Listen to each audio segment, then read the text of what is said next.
ദൈവതിരുനാമത്തിന് മഹത്വമുണ്ടാകട്ടെ. പൈശാചിക രോഗങ്ങൾ എന്താണെന്നും അതിൻ്റെ ലക്ഷണങ്ങൾ, അതുണ്ടാകാനുള്ള കാരണങ്ങൾ, അതിൽ നിന്ന് എങ്ങനെ വിടുതൽ നേടിയെടുക്കാനായിട്ട് കഴിയും എന്നുള്ള കാര്യങ്ങൾ ദൈവവചനാടിസ്ഥാനത്തിൽ അല്പസമയങ്ങൾ ചിന്തിക്കുവാനായിട്ട് പോവുകയാണ്. എല്ലാ രോഗങ്ങളും പൈശാചികമല്ല, എന്നാൽ പൈശാചിക രോഗങ്ങളും ഉണ്ട്. 18 സംവത്സരത്തിലധികമായി സാത്താനാൽ ബന്ധിക്കപ്പെട്ട ആളുകളെയൊക്കെ കർത്താവ് തൻ്റെ പരസ്യ ശുശ്രൂഷയിൽ സൗഖ്യമാക്കിയിട്ടുണ്ട്. ഈ യേശു കർത്താവിൻ്റെ ശുശ്രൂഷ കാലഘട്ടങ്ങളിൽ സാധാരണമായ രോഗങ്ങളും ഈ ഭൂതങ്ങൾ അല്ലെങ്കിൽ പൈശാചിക ആത്മാവിനാലൊക്കെ വന്നിട്ടുള്ള രോഗങ്ങളെയും വേർതിരിച്ച് സൗഖ്യമാക്കുന്നത് നമുക്ക് കാണാനായിട്ട് പറ്റും. നമ്മൾ ആത്മീകമായി സന്തോഷത്തോടെ പോകണമെങ്കിൽ, സ്വാതന്ത്ര്യത്തോടുകൂടെയുള്ള ആത്മീക സന്തോഷത്തോടു കൂടിയുള്ള ഒരു ജീവിതം നമ്മൾ ആഗ്രഹിക്കുന്നുണ്ടെങ്കിൽ തീർച്ചയായിട്ടും ഈ പൈശാചിക രോഗങ്ങൾ എന്താണെന്ന് നമ്മൾ വ്യക്തമായി മനസ്സിലാക്കിയാലേ പറ്റത്തുള്ളൂ. അത് നമ്മൾ മനസ്സിലാക്കുന്നില്ലെങ്കിൽ നമ്മൾ പിന്നീട് സംഭവിക്കുന്നത് ഞാൻ പറയാം എന്താണെന്നുള്ളത്. നമ്മൾ പ്രാർത്ഥിക്കും തോറും നമുക്ക് രോഗങ്ങൾ വർദ്ധിക്കുന്നു. പിന്നെ നമ്മൾ മറ്റുള്ളവർക്ക് വേണ്ടി പ്രാർത്ഥിക്കാതാകും. ദൈവത്തെക്കാൾ അധികം പിശാചിനെ പേടിക്കാനായിട്ട് തുടങ്ങും. സന്തോഷമുള്ള, സ്വാതന്ത്ര്യമുള്ള ഒരു ജീവിതം നയിക്കാനായിട്ട് നമുക്ക് കഴിയാതെ പോകും. അതുകൊണ്ട് ഇന്ന് ഈ ഒരു വീഡിയോയിലൂടെ ഡീറ്റെയിൽഡായിട്ട് എന്താണ് പൈശാചിക രോഗബാധകളെന്നും അതിൻ്റെ അടയാളങ്ങൾ, എന്തുകൊണ്ടാണ് ഇത് വരുന്നതെന്നും എങ്ങനെ നമുക്കതിൽ നിന്ന് പൂർണ്ണമായി ഒരു വിടുതൽ സാധ്യമാണ് എന്നുള്ളതുമായ കാര്യങ്ങൾ ചിന്തിക്കാനായിട്ട് പോവുകയാണ്. കുറച്ച് മനസ്സിലാക്കാനായിട്ട് കുറച്ച് അനുഭവങ്ങൾ കൂടി ഈ വീഡിയോയിൽ ഉൾപ്പെടുത്തിയിട്ടുണ്ട്. ഈ അനുഭവങ്ങൾ ഉൾപ്പെടുത്തുന്നതിൻ്റെ കാരണം ആർക്കെങ്കിലുമൊക്കെ അത് പ്രയോജനകരമായി തീരട്ടെ എന്ന് ചിന്തിച്ചുകൊണ്ടാണ്. ഇന്നും ദൈവിക രോഗശാന്തി നിന്നു പോയിട്ടില്ല. അതായത് ദൈവിക രോഗശാന്തി ഇന്നും തുടരുന്നുണ്ട്. ഞാനിത് പറയാനായിട്ടുള്ള കാരണം എന്താണെന്ന് ചോദിച്ചാൽ, ഇന്ന് ഏറ്റവും അധികം ആളുകൾ, വിശ്വാസികൾ പോലും വിശ്വസിക്കാത്തൊരു കാര്യമാണ് രോഗശാന്തി. അതിൻ്റെ കാരണം എന്താണെന്ന് ചോദിച്ചാൽ, നമ്മുടെയൊക്കെ മനസ്സിൽ ഒത്തിരി തെറ്റായ ധാരണകൾ കടന്നുകൂടിയിട്ടുണ്ട്.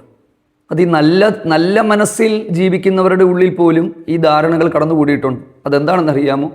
ഈ രോഗശാന്തിയെക്കുറിച്ചുള്ള തെറ്റായ വ്യാഖ്യാനമാണ്. കാരണം ഒത്തിരി ഫേക്ക് വീഡിയോകൾ, രോഗശാന്തിയുടെ പേരിൽ നടക്കുന്ന കാര്യങ്ങൾ, ആളെ കൂട്ടാനുള്ള പ്രകടനങ്ങൾ, ഇതെല്ലാം കണ്ട് പിന്നീട് ഇതുമായിട്ട് ബന്ധപ്പെട്ട് സത്യാവസ്ഥകളൊക്കെ പുറത്തു വരുന്നത് നമ്മളിൽ പലരും കണ്ടിട്ട് ഇന്ന് രോഗശാന്തിയേ ഇല്ല എന്നുള്ളൊരു നിലവാരത്തിലേക്ക് കാര്യങ്ങൾ മാറി. പ്രിയപ്പെട്ടവരെ, ദൈവിക രോഗശാന്തി ഇന്നും ഉണ്ട്.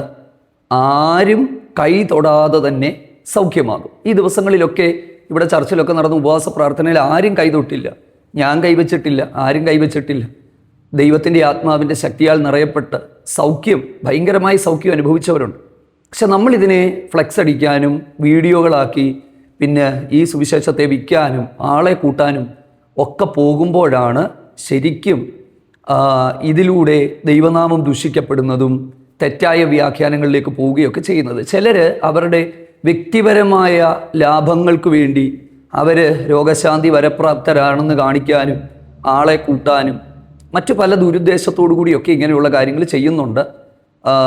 ഞാൻ അവരെ ക്രിട്ടിസൈസ് ചെയ്യുന്നതല്ല, പക്ഷേ വേദനയോടെ ഞാൻ പറയാം, ഇതൊക്കെ കണ്ട് നല്ല പങ്കാളുകളും ഇതൊക്കെ വെറുതെയാണെന്ന് ധരിക്കുന്ന ആൾക്കാരുണ്ട്. പക്ഷേ സ്നേഹത്തോടെ ഞാൻ പറയാം, ഇന്നും രോഗശാന്തി മാറിയിട്ടില്ല.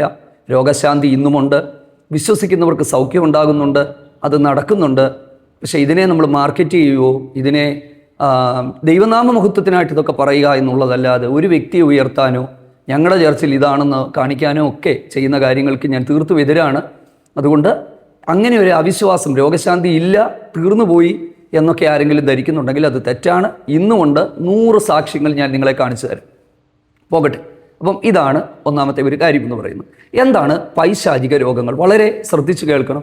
ഒരു 20-25 മിനിറ്റ് കൊണ്ട് പറഞ്ഞു തീർക്കാൻ പറ്റുന്നൊരു കാര്യമല്ല ഈ ഒരു വീഡിയോ. ഞാനത് നന്നായി മനസ്സിലാക്കുന്നു.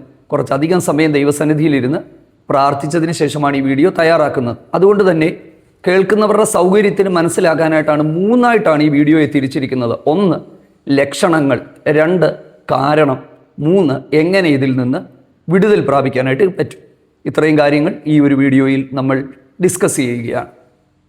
അതായത് എന്താണ് സത്യത്തിൽ പൈശാചിക രോഗബാധ എന്ന് പറയുന്നത്? വിശുദ്ധ വേദപുസ്തകം നമ്മൾ പഠിക്കുമ്പോൾ, പ്രത്യേകിച്ച് പുതിയ നിയമത്തിലേക്കൊക്കെ വരുമ്പോൾ നമുക്ക് രോഗങ്ങൾ പലതരത്തിലുണ്ടാകും. അപ്പം അതിൽ നിന്ന് പൈശാചിക രോഗങ്ങളെ നമ്മൾ തിരിച്ചറിയാനായിട്ട് നമുക്ക് കഴിയണം എന്നുള്ളതാണ്. അതെങ്ങനെയാണ് തിരിച്ചറിയാൻ പറ്റുന്നത്? എല്ലാ രോഗവും പൈശാചികമായ രോഗങ്ങളല്ല. അതായത് പൈശാചിക ശക്തികളുടെ, ദുരാത്മാക്കളുടെ, ഭൂതാത്മാക്കളുടെ സ്വാധീനത്താലോ അവയുടെ പ്രവർത്തനത്താലോ ചില ആളുകളെ ബാധിക്കുന്ന ചില കാര്യങ്ങളുണ്ട്. നമ്മളിൽ പല ആളുകളെയും പല സമയങ്ങളിൽ അത് ബാധിക്കാറുണ്ട്.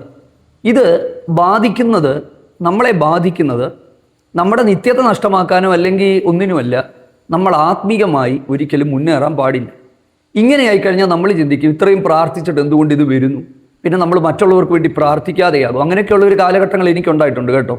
മറ്റുള്ളവർക്ക് വേണ്ടിയൊക്കെ പേടിച്ച് പ്രാർത്ഥിക്കാതിരുന്നിട്ടുണ്ട്. പക്ഷേ ആ ചിന്താഗതികളെല്ലാം പരിശുദ്ധാത്മാവിൻ്റെ നിറവിലേക്ക് വന്നപ്പോഴാണ് ദൈവാത്മാവ് എൻ്റെ ഹൃദയത്തിൽ നിന്ന് പൊട്ടിച്ചു കളഞ്ഞത്.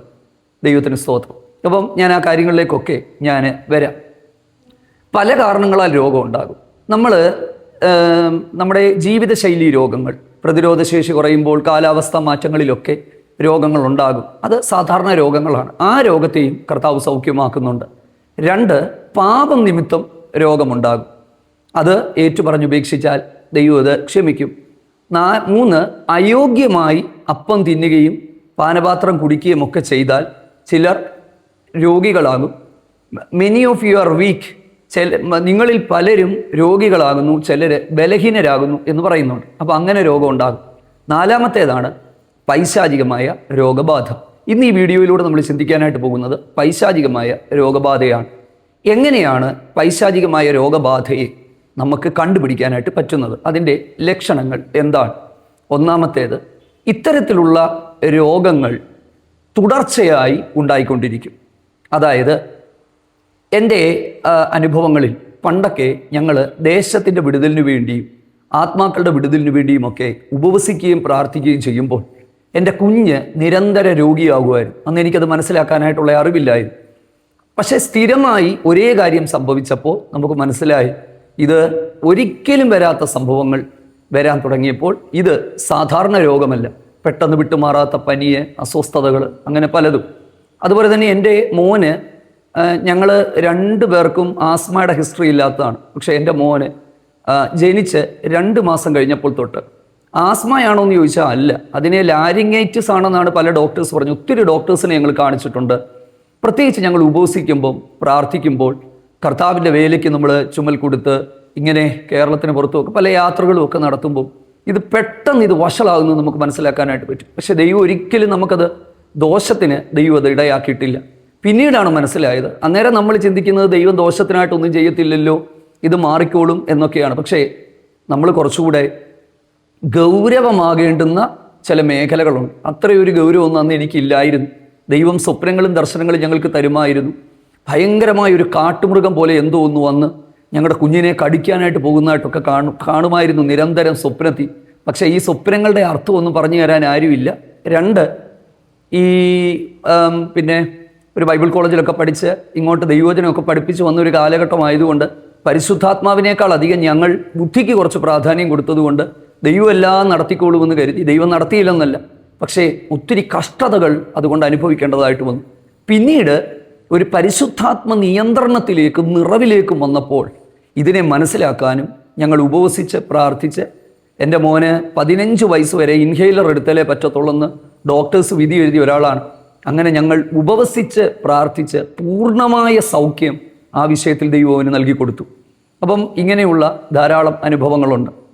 നമ്മൾ ഈ കേരളത്തിന് പുറത്തേക്ക് നമ്മൾ യാത്ര ചെയ്തു പോകുന്ന സ്ഥലങ്ങളിൽ അവിടെ ഈ മിഷനറിമാരായി പ്രവർത്തിക്കുന്ന ദൈവദാസന്മാർ പ്രത്യേകിച്ച് വല്ലാത്ത പൈശാചികമായ ബന്ധനങ്ങളിലും ഇരുളിലും ഒക്കെ കിടക്കുന്നവരെ വിടുതലിലേക്ക് കൊണ്ടുവരുവാനായിട്ട് അവിടെ പോയി ഇടിവിൽ നിന്ന് പ്രാർത്ഥിച്ച് ആത്മിക ശുശ്രൂഷ ചെയ്യുന്ന ഒത്തിരി ദൈവദാസന്മാരുണ്ടല്ലോ. അവരിൽ പലരെയും എനിക്ക് വ്യക്തിപരമായിട്ട് അറിയാം. ഞാൻ ഒറീസയിൽ 1 വർഷം ഒരു സ്കൂളിൽ, AG മിഷൻ സ്കൂൾ എന്ന് പറയുന്ന ഒരു സ്കൂളിൽ അധ്യാപകനായിട്ടും ഒരു മിഷനറിയായും പ്രവർത്തിച്ചിട്ടുണ്ട്. അന്ന് അവിടെ ഉണ്ടായിരുന്നൊരു ദൈവദാസൻ എന്നോട് പറഞ്ഞിട്ടുണ്ട്, അനേക ദൈവദാസന്മാരുടെ കുടുംബത്തിൽ വിട്ടുമാറാത്ത രോഗമാണ്. ഏറ്റവും അധികം ഈ രോഗങ്ങൾ ബാധിക്കുന്നത് ഈ ദൈവദാസന്മാരുടെ ഭാര്യമാരെയും അവരുടെ കുഞ്ഞുങ്ങളെയുമാണ്. അപ്പം ഞാൻ അതിനെക്കുറിച്ച് പഠിച്ചപ്പോൾ എനിക്കൊരു കാര്യം മനസ്സിലായി. ബലഹീനമായിടത്താണ് ആക്രമണം കൂടുന്നത്. സ്ത്രീകൾ ബലഹീന പാത്രമാണെന്ന് എഴുതിയിട്ടുണ്ടല്ലേ? അതുമാത്രമല്ല, സ്ത്രീകൾ വീക്കായാൽ പുരുഷന്മാർ നാച്ചുറലി അവർ വീക്കാകും. അതായത് ഒരു ശുശ്രൂഷ ചെയ്യുമ്പം ശുശ്രൂഷകൻ്റെ ഭാര്യമാർ ശരീരത്തിൽ അവർ ബലഹീനരായാൽ പെട്ടെന്ന് അവർ മാനസികമായ സംഘർഷത്തിന് അടിമപ്പെടുമെന്ന് മനസ്സിലാക്കുന്ന ബുദ്ധിമാനായ പിശാച് എന്തു ചെയ്യും? ഈ ബലഹീനമായ ശരീരങ്ങളിൽ ആക്രമണങ്ങൾ തുരുതുര അഴിച്ചുവിടും. കുഞ്ഞുങ്ങളുടെ നേരെ, കുഞ്ഞുങ്ങളും ബലഹീനരാണല്ലോ, അവരുടെ നേരെയും ഇത് അഴിച്ച് വിടും. അപ്പം ഇത് നമ്മൾ മനസ്സിലാക്കുക.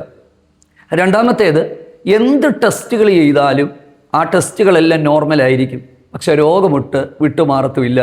കാരണം എന്താണെന്ന് കണ്ടുപിടിക്കാനായിട്ട് പറ്റത്തില്ല. അങ്ങനെയുള്ള ധാരാളം ആളുകളെ ഞാൻ കണ്ടിട്ടുണ്ട്. ചിലരിൽ നിന്നൊക്കെ പൈശാചിക ആത്മാക്കൾ പുറത്തു പോയി കഴിയുമ്പോൾ അവർ പൂർണ്ണമായും സൗഖ്യത്തിലേക്ക് വരുന്നതും നമ്മൾ കാണാറുണ്ട്. ഓക്കെ, ഇത് മനസ്സിലാക്കുക. അടുത്തത്, ഞാൻ ഇതിനൊരു വിശേഷണം കൊടുക്കുക. ഇനി ഞാൻ ഈ പറയുന്ന കാര്യങ്ങൾ ഒന്ന് ശ്രദ്ധിച്ച് കേൾക്കണം. രോഗത്തേക്കാൾ അധികം ഞാനിതിനെ രോഗ പീഡകളെന്നാണ് പറയുന്നത്. അതായത് ഇപ്പം നമുക്കൊരു പനി വന്നു 4-5 ദിവസം നിന്നു, പനി മാറി, നമ്മൾ ആരോഗ്യമായിട്ട് നമ്മൾ എഴുന്നേറ്റു, നമ്മൾ നടന്നു, ഓക്കെ, അതങ്ങ് കഴിഞ്ഞു.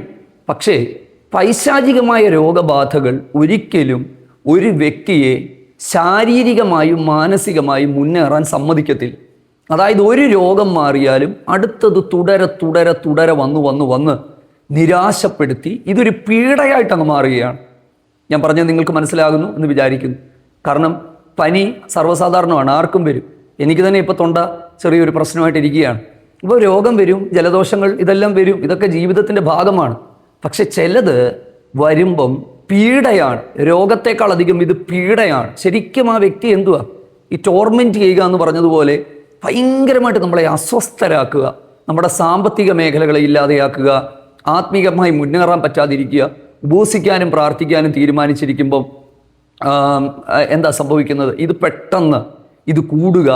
ചില പ്രത്യേക സമയങ്ങളിൽ ഇത് കൂടും. ഇതൊരു സമൂഹ മാധ്യമമായതുകൊണ്ട് ഞാനത് പറയുന്നില്ല. ചില പ്രത്യേക കാലങ്ങളിൽ ഇത് റിപ്പീറ്റഡായിട്ട് വരുന്നത് നമുക്ക് മനസ്സിലാക്കാനായിട്ട് പറ്റും. 2, കുഞ്ഞുങ്ങളൊക്കെ പഠിച്ച് അവർ പ്രതീക്ഷയോടെ അവരെ കൊണ്ടുവന്നിട്ട് ആ പുറത്തു വരുന്നതിൻ്റെ സമയത്തിന് മുമ്പ് അവർക്ക് എക്സാം എഴുതാൻ പറ്റാതെ വണ്ണം അവർ പെട്ടെന്ന് വീക്കാകും. അത് നിരന്തരമായി സംഭവിക്കും. ഒരു പ്രാവശ്യമല്ല, ഓക്കെ, ഒരു പ്രാവശ്യം വന്ന സാധാരണമാണെന്ന് പറയാം. പക്ഷേ നിരന്തരമായി ഇത് സംഭവിക്കുമ്പോൾ നമ്മളിതിനെ ഗൗരവമായിട്ടൊന്ന് കാണണം. മനസ്സിലായോ? സാധാരണമായ ഒരു പ്രാർത്ഥന പോരാ, തിരിച്ചറിവ് വേണം. എന്തുകൊണ്ടാണ് ഈ രോഗപീഠകൾ നിരന്തരമായിട്ട് ഉണ്ടാകുന്നത്? കൃത്യമായി ഇതിൻ്റെ കാരണത്തെ നമ്മൾ മനസ്സിലാക്കണം. അനുഭവങ്ങളിൽ നിന്നും മറ്റു ചില കാര്യങ്ങളിൽ നിന്നും കുറച്ചുകൂടെ വ്യക്തമായി നിങ്ങളുമായിട്ട് സംസാരിക്കുവാനായിട്ട് ആഗ്രഹിക്കുകയാണ്. അപ്പോൾ നമ്മൾ ഈ ലക്ഷണങ്ങൾ നമ്മൾ പറഞ്ഞല്ലോ.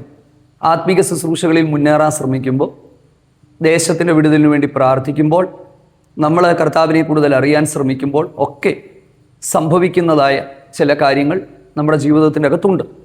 അതാണ് ഇതിൻ്റെ ഒരു ലക്ഷണങ്ങളെന്ന് ഞാൻ പറഞ്ഞു. ഇത് അവ്യക്തമാണെങ്കിൽ ഇതിനെക്കുറിച്ച് കൂടുതൽ ചെയ്യണമെന്നുണ്ടെങ്കിൽ നിങ്ങൾ കമൻറ്റ് ചെയ്യുക. രണ്ടാമത്തേത് എന്ന് പറയുന്നത്, ഞാൻ ഈ പറയുന്ന അനുഭവങ്ങളിലൂടെ കടന്നുപോയി അത് തിരിച്ചറിഞ്ഞവരുണ്ടെങ്കിൽ നിങ്ങളും ഒന്ന് അറിയിക്കുക. അത് മറ്റുള്ളവരോടൊക്കെ ഒന്ന് അറിയട്ടെ. ഇത് ഞാൻ ഉണ്ടാക്കി പറയുന്നതോ അല്ലെങ്കിൽ ഇതൊരു വെറുതെ ചെയ്തൊരു വീഡിയോ അല്ല എന്ന് മനസ്സിലാക്കാനായിട്ട് ആണ് ഞാനിത് പറയുന്നത്. അടുത്തത് ശ്രദ്ധിക്കുക. നമ്മൾ ഈ വീഡിയോയുടെ രണ്ടാമത്തെ ഭാഗത്തിലേക്ക് നമ്മൾ വരികയാണ്. എന്താണ് പൈശാചികമായ രോഗപീഠകൾ ഒരു വ്യക്തി ഉണ്ടാകാനായിട്ടുള്ള കാരണം? അപ്പം നമ്മൾ കാരണത്തിലേക്ക് പോവുകയാണ്. അതിൻ്റെ കാരണം എന്താണെന്ന് ചോദിച്ചാൽ, നമ്മുടെ ആത്മാവിൻ്റെ വീണ്ടെടുപ്പ് നടന്നിട്ടുണ്ടെങ്കിലും ശരീരത്തിൻ്റെ വീണ്ടെടുപ്പ് നടന്നിട്ടില്ല. അതായത് നമ്മുടെ ശരീരം താഴ്ചയുള്ളതും ബലഹീനതകളുള്ളതും ദ്രവത്വമുള്ളതുമായ ശരീരമാണ്. അപ്പോൾ ഇത്തരത്തിലുള്ള ഈ ഒരു ശരീരത്തിൽ ഉറപ്പായും വീണ്ടെടുപ്പ് നടക്കാത്തതുകൊണ്ട് പൈശാചിക ആത്മാക്കൾക്ക് ബലഹീനമായ ശരീരങ്ങളിൽ തീർച്ചയായും ആക്രമിക്കുവാൻ കഴിയും, രോഗങ്ങൾ ഇടാനായിട്ട് കഴിയും. അതുതന്നെയാണ് കർത്താവ് പറഞ്ഞത്. 18 സംവത്സരമായി സാത്താൻ ബന്ധിച്ച കൂനിയായ ഒരു സ്ത്രീയെ അവിടുന്ന് സൗഖ്യമാക്കി. അപ്പോൾ സാത്താന് തീർച്ചയായിട്ടും ശരീരത്തെ ബന്ധിക്കാൻ കഴിയും, രോഗികളാക്കാനായിട്ട് കഴിയും.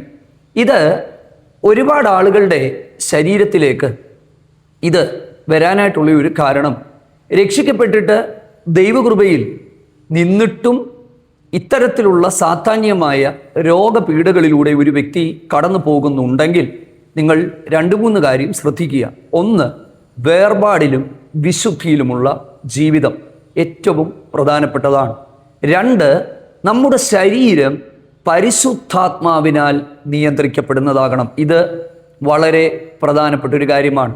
ഞങ്ങൾ കർത്താവിൻ്റെ വേലയിൽ തുടങ്ങിയ കാലഘട്ടത്തിൽ നിരന്തരമായ രോഗപീഠകൾ ഞങ്ങൾക്കുണ്ടായിരുന്നു. പ്രാർത്ഥിച്ചിട്ടും ഉപവസിച്ചിട്ടും പോലും അതിൽ നിന്ന് വിടുതലുണ്ടാകാത്തിരുന്ന കാലങ്ങളുണ്ടായിരുന്നു. അതിൻ്റെ പ്രധാനപ്പെട്ട കാരണങ്ങളിലൊന്ന്, സത്യസന്ധമായി ഞാൻ തുറന്നു പറയുകയാണ്, എനിക്കൊരു നാണംകേടുമില്ല കേട്ടോ, സത്യസന്ധമായി പറയുകയാണ്, ഞങ്ങൾ തമ്മിലുള്ള കുറച്ച് അനൈക്യതകളുണ്ടായിരുന്നു.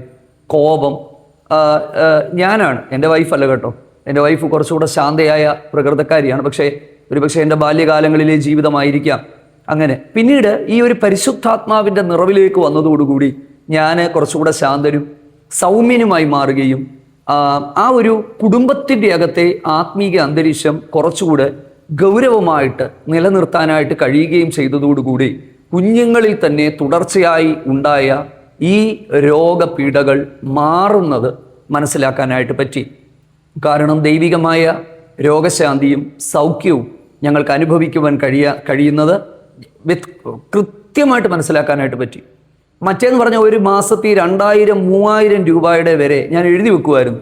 ആശുപത്രി ചെലവ് സ്ഥിരമായിട്ടുണ്ടാകുമായിരുന്നു. 2000-3000. ഞാനിങ്ങനെ പ്രാർത്ഥിച്ചിട്ടുണ്ട്, ദൈവമേ ഇത് എന്തോ ആയിത്തീരും. മുങ്ങാൻ പോകുന്ന ഒരു ബോട്ടിൻ്റെ അകത്താണല്ലോ ഞങ്ങൾ നിൽക്കുന്നത്. ഉപവസിക്കുന്നുണ്ട്, പ്രാർത്ഥിക്കുന്നുണ്ട്, ഒരു പരിധിക്കപ്പുറത്തേക്ക് പോകുന്നില്ല. കാരണം പരിശുദ്ധാത്മാവിന് ഞങ്ങളുടെ ജീവിതത്തിൽ വേണ്ടത്ര പ്രാധാന്യം ഞങ്ങൾ കൊടുത്തിട്ടില്ലായിരുന്നു. ഒന്ന്. രണ്ടാമത്തേത്, നമ്മൾ കുഴപ്പമില്ലെന്ന് കരുതുന്ന ചില പാപ സ്വഭാവങ്ങൾ. പ്രിയപ്പെട്ടവരെ, വേർപാട്, വിശുദ്ധി, ദൈവവചനത്തിൻ്റെ വ്യവസ്ഥ വിട്ടുള്ള ആചാരങ്ങൾ, ജീവിത രീതികൾ, ഇതൊരു സമൂഹ മാധ്യമമായതുകൊണ്ട് എനിക്ക് കുറച്ച് ബുദ്ധിമുട്ടുകളുണ്ട് പറയാനായിട്ട്. എങ്കിലും ഞാൻ കുറച്ചങ്ങോട്ട് പറയുകയാണ്. ദൈവവചനത്തിൻ്റെ പ്രമാണത്തിന് നിരക്കാത്തതായ പ്രവർത്തികളെല്ലാം പിശാചുക്കൾക്ക് കടന്നു വരാനുള്ള വാതിലുകൾ നമ്മൾ തുറന്നു കൊടുക്കുകയും നമ്മുടെ ശരീരത്തിൽ നമ്മൾ രോഗികളായിത്തീരുകയും ചെയ്യും.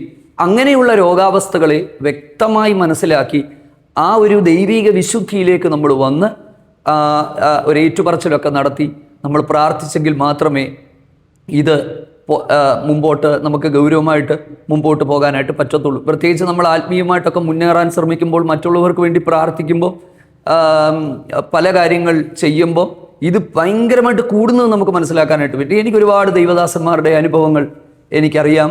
പക്ഷേ ഇതൊരു പബ്ലിക് പ്ലാറ്റ്ഫോം ആയതുകൊണ്ട് ഒരു പരിധിക്കപ്പുറത്തേക്ക് വെളിപ്പെടുത്താനായിട്ട് പറ്റാത്തത് കൊണ്ടാണ് ഞാൻ ഈ പറയുന്ന കാര്യങ്ങൾ. തീർച്ചയായും വിശ്വസിക്കുന്നുണ്ട് നിങ്ങളിൽ ചിലർക്കെങ്കിലും ഒരു ഹൃദയത്തിൻ്റെ ദൃഷ്ടിയെ ദൈവത്തിൻ്റെ ആത്മാവ് പ്രകാശിപ്പിക്കും എന്നുള്ളത്. അപ്പം ഇതാണ് ഇതിൻ്റെ കാരണങ്ങൾ എന്ന് പറയുന്നത്. എന്ത് കാരണം കൊണ്ടാണ് ഇത് വരുന്നത് എന്നുള്ളത്. മൂന്നാമത്തേത്, പൈശാചികമായ രോഗബാധകളിൽ നിന്നുള്ള വിടുതലിന് നമ്മൾ എന്താണ് ചെയ്യേണ്ടുന്നത്? നമ്മളൊരു കാര്യം മനസ്സിലാക്കണം. ഈ രോഗശാന്തി എന്ന് പറയുന്നത് ആരുടെയും കുത്തകയല്ല. ഇന്ന് ഒരു തെറ്റായ ധാരണ പൊതുവിൽ വന്നിട്ടുണ്ട്. രോഗശാന്തി വരപ്രാപ്തർ, അങ്ങനെയൊക്കെയുള്ള ആളുകളെ തിരക്കി പോകുന്നു, കൈവെക്കുന്നു, സൗഖ്യം ഉണ്ടാകുന്നു. പക്ഷേ എനിക്കറിയാവുന്ന ഒരുപാട് ആളുകളുടെ ജീവിതത്തിൽ പല സൗഖ്യവും നിലനിൽക്കുന്നില്ല. അത് നിലനിൽക്കാത്തതിൻ്റെ കാരണം വ്യക്തികളിലേക്കാണ് ഫോക്കസ് പോകുന്നത്. ഇത് ഒരിക്കലും ഞാൻ വിശ്വസിക്കുന്നത് അങ്ങനെ ദൈവം ആർക്കെങ്കിലുമൊക്കെ കൃപയും, ഞാൻ ഒത്തിരി പേർക്ക് വേണ്ടി പ്രാർത്ഥിച്ചിട്ടുള്ളതിൽ അവർക്ക് സൗഖ്യം നടന്നിട്ടുണ്ട്. അതിൻ്റെ അർത്ഥം ഇതെല്ലാം എല്ലാവരിലും ഒരു ആത്മനിറവിൽ ജീവിക്കുന്ന എല്ലാവരിലും എല്ലാ ശുശ്രൂഷകളുമുണ്ട്.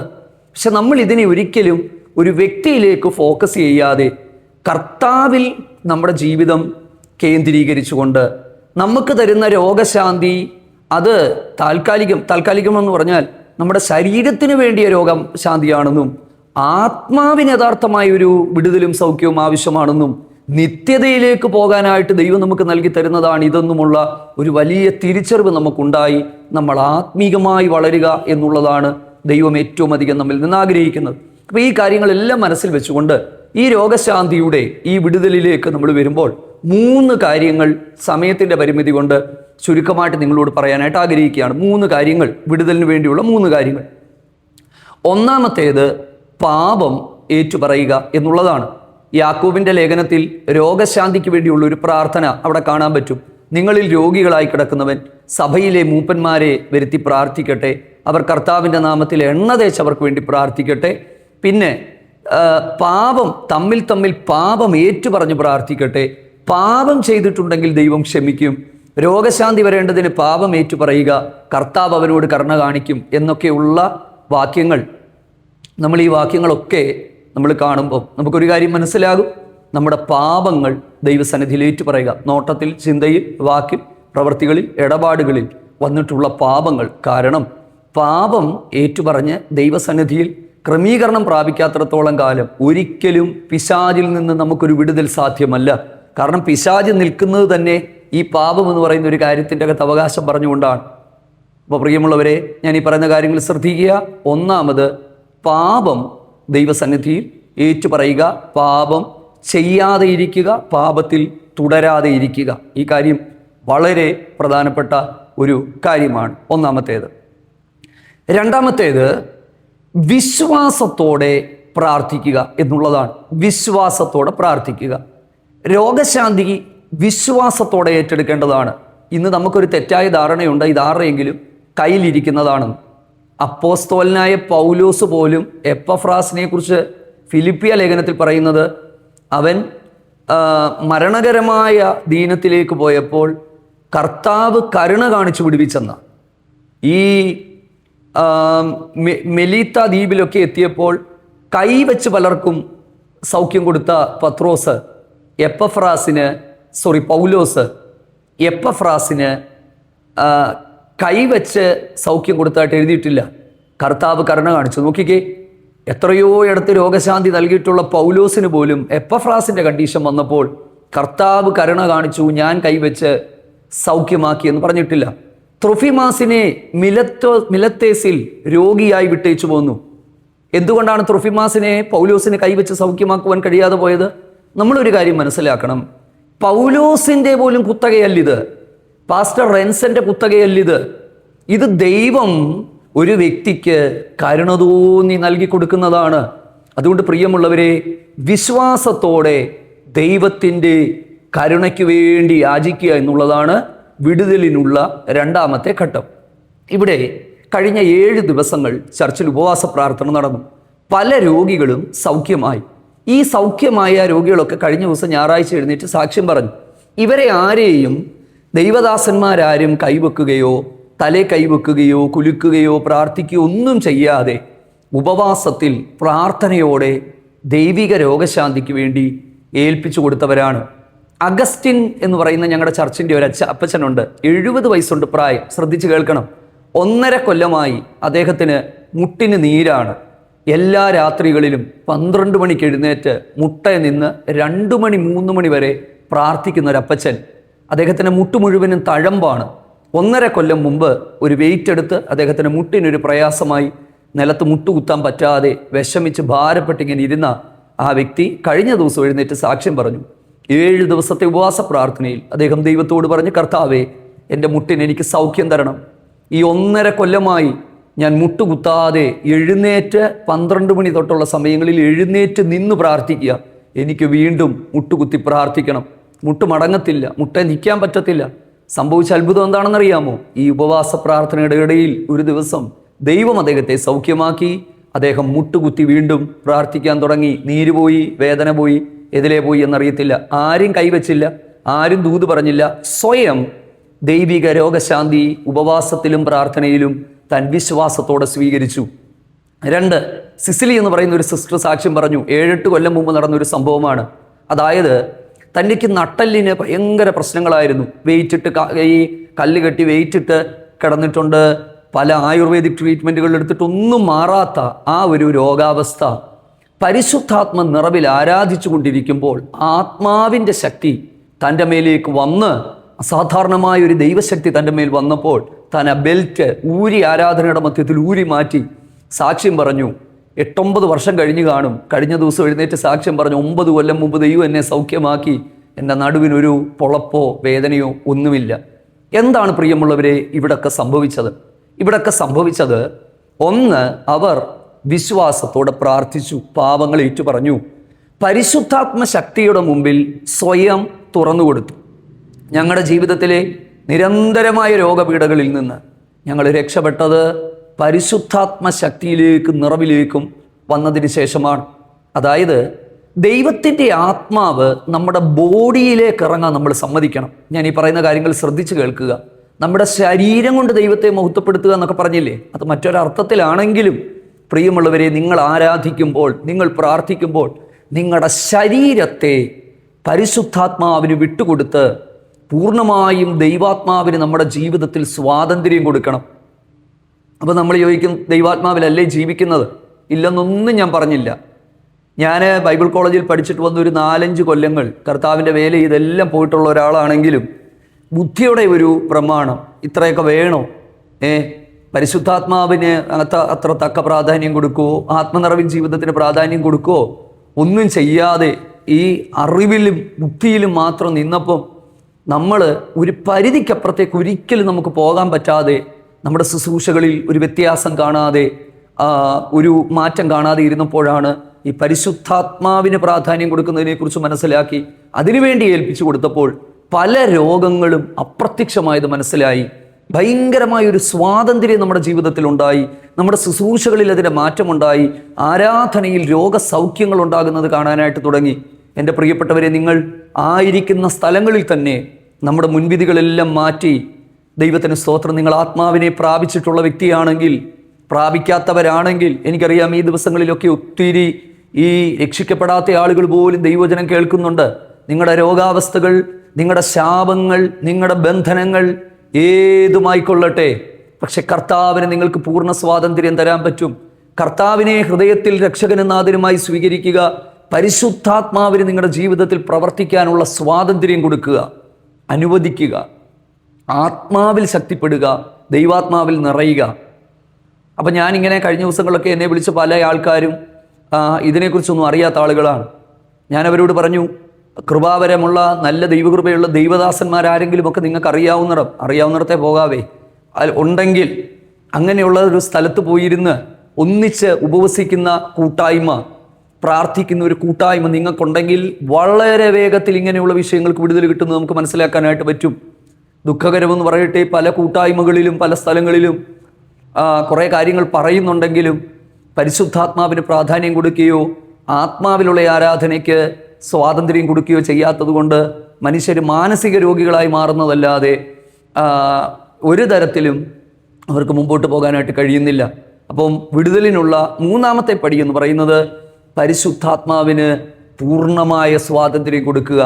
കർത്താവ് പറഞ്ഞു, ഞാൻ ദൈവാത്മാവിനാൽ ഭൂതങ്ങളെ പുറത്താക്കുന്നുവെങ്കിൽ ദൈവരാജ്യം നിങ്ങളുടെ ഇടയിൽ വന്നെത്തിയിരിക്കുകയാണ്. അതായത് ദൈവരാജ്യം അതിൻ്റെ പൂർണ്ണതയിൽ വെളിപ്പെടണമെങ്കിൽ, പൂർണ്ണ ശക്തിയോടെ വെളിപ്പെടണമെങ്കിൽ തീർച്ചയായും പരിശുദ്ധാത്മാവിന് ഒരു ഭയങ്കരമായ റോളുണ്ട്. ഞങ്ങളുടെ ജീവിതത്തിൽ പരിശുദ്ധാത്മാവിന് ആ സ്വാതന്ത്ര്യം കൊടുത്തപ്പോഴാണ് ഞങ്ങളുടെ കുഞ്ഞുങ്ങളുടെയൊക്കെ നിരന്തരമായി ഉണ്ടായിരുന്ന ആ രോഗപീഠകൾ മാറി.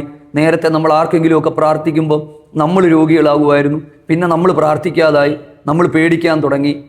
പിന്നെ പലരും പറഞ്ഞ് അങ്ങനെയൊന്നും കയറി പ്രാർത്ഥിക്കല്ലെന്നൊക്കെ പറഞ്ഞ് അങ്ങനെ നമുക്ക് ദൈവത്തിലുള്ള വിശ്വാസം കുറഞ്ഞു. ദൈവത്തേക്കാൾ ശക്തി പിശാചിലാണോ എന്നൊക്കെ നമ്മൾ ചിന്തിച്ച സമയങ്ങളുണ്ട്. അതിൻ്റെ എല്ലാം കാരണമെന്ന് പറയുന്നത് പരിശുദ്ധാത്മാവിന് വേണ്ട ഒരു പ്രാധാന്യം കൊടുക്കുവാൻ കഴിയാതെ പോയതുകൊണ്ടാണ്. അപ്പോൾ ഈ ഒരു വീഡിയോ നിങ്ങൾക്ക് ഉപകാരമായി എന്ന് വിശ്വസിക്കുന്നു. ഇതുമായിട്ട് ബന്ധപ്പെട്ട് കൂടുതൽ നിങ്ങൾ പ്രതീക്ഷിക്കുന്നുണ്ടെങ്കിൽ ദയവായിട്ട് അറിയിക്കുക. നമുക്ക് കൂടുതൽ വീഡിയോസ് ചെയ്യാം. രോഗശാന്തിക്ക് വേണ്ടിയുള്ള പ്രാർത്ഥനകളും ദൈവിക രോഗശാന്തിയും ഒക്കെ അനുഭവിച്ച് സമാധാനമുള്ള, സ്വാതന്ത്ര്യമുള്ള ഒരു ജീവിതം നയിപ്പാൻ കർത്താവ് ഏവർക്കും കൃപ തരട്ടെ എന്ന് പ്രാർത്ഥിക്കുന്നു. ഒരു നിമിഷം ദൈവസന്നിധിയിൽ പ്രാർത്ഥിക്കാം. ഞങ്ങളുടെ പ്രിയ പിതാവേ, ഞങ്ങളുടെ പുത്രനായ യേശു ക്രിസ്തുവിൻ്റെ നാമത്തിൽ ഞങ്ങൾ അടുത്തു വരുന്നു. ഈ തിരുവചന സന്ദേശം കേട്ടുകൊണ്ടിരിക്കുന്ന എല്ലാ പ്രിയപ്പെട്ടവർക്കായിട്ട് പ്രാർത്ഥിക്കുന്നു. കർത്താവെ, ആരും കൈ തൊടാതെ അവർക്ക് സൗഖ്യം ലഭിപ്പാൻ തക്കവണ്ണം അങ്ങയുടെ ആത്മാവിൻ്റെ വലിയൊരു ഇടപെടിയിൽ അവരുടെ ജീവിതത്തിൻ്റെ അകത്തുണ്ടാകും. അങ്ങയുടെ മക്കളെ അനുഗ്രഹിച്ച് പ്രാർത്ഥിക്കുന്നു യേശു ക്രിസ്തുവിൻ നാമത്തിൽ തന്നെ. God bless you.